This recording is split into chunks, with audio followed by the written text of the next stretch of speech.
Вредители могут стать новой угрозой сельхозпроизводителей. Чтобы избежать ущерба, сотрудники Россельхознадзора начали применять биологические методы защиты. Специалисты ведомства проводят фитосанитарные проверки.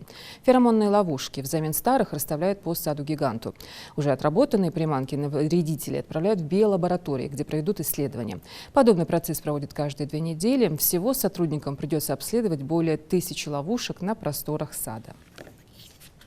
У нас на территории в последние годы наблюдается только, наоборот, улучшение карантинной ситуации.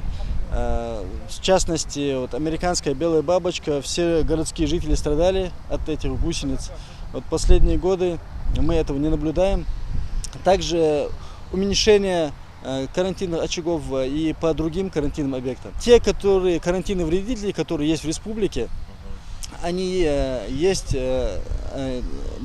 со времен Союза. Новых карантинных вредителей, растений или болезней в последние годы на территории республики выявлено не было.